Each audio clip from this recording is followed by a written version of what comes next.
Verneuil est un tournant. Moi, je suis un enfant de la ville et ça fait 28 ans que j'habite à Verneuil. Et je pense que c'est un tournant parce que c'est la première opportunité de l'histoire pour mettre un coup d'arrêt à la bétonisation débridée et spéculative de notre ville. C'est le moment pour faire un choix d'une ville respectueuse de son environnement rural et forestier. C'est le moment pour développer enfin un écosystème durable à travers l'éco-responsabilité et les mobilités douces.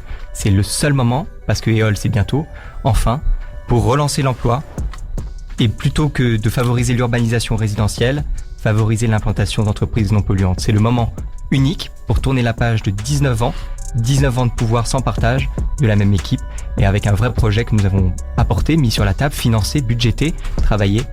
Voilà pourquoi nous attendons dimanche avec impatience. Quelle est votre position sur ce sujet-là, de ce contournement de cette route départementale 154 ? Moi, durant toute la campagne, j'ai fait du terrain, du porte-à-porte. Durant ces mois, j'ai vu que la population était partagée. Et surtout, je me suis rendu compte qu'un maire seul, la position d'un maire seul, n'avait absolument aucune chance d'être entendu. Sinon, cela ferait des années que les choses auraient été tranchées. Donc ma position est la suivante. Ce n'est pas à un maire de prendre une décision comme si on était encore dans une gouvernance de droit divin, comme ces 19 dernières années. Non, on doit donner la parole aux habitants. Au premier tour, vous souhaitiez mettre en place un espace campus, un espace entreprise avec des logements sur la zone des 3 étangs. Moi, vous savez, j'ai entendu ce qu'a pu dire Monsieur Gégouy qui disait qu'il est le candidat de l'expérience. C'est plutôt le candidat de l'expérience du béton. Et en l'occurrence, il pourra nous faire croire que cela fait des années qu'il y travaille et que par conséquent la marina est irrémédiable. Pas de chance. Le sous-préfet n'est pas favorable et surtout, le gouvernement n'y est pas favorable puisque la secrétaire d'État à la transition écologique est venue s'opposer à ce projet et souhaite un contre-projet. Nous avons des marges de manœuvre et nous avons travaillé un contre-projet.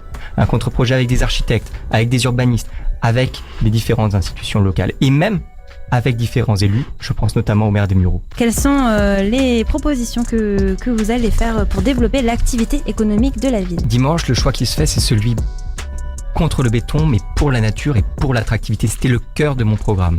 L'attractivité, pourquoi c'est essentiel ? Essentiel pour 3 raisons. La première chose, c'est qu'après le confinement, il faut relancer le commerce dans la ville. Ce n'est plus possible d'avoir des commerces qui ferment, d'avoir des commerces qui n'arrivent plus à venir, alors qu'il y a une vraie demande et de la part de commerçants et de la part des habitants. Ce travail est à faire. Il faut sauver nos commerces parce qu'il y a même des restaurants sur le point de fermer. Aujourd'hui, il est essentiel d'accompagner nos commerçants sur la durée, d'accompagner nos artisans sur la durée, d'accompagner nos professionnels. La seule chose qui compte, c'est savoir que je suis le seul à pouvoir m'opposer vraiment, à être le vote utile face à un programme tout béton, celui de Patrice Gégouy.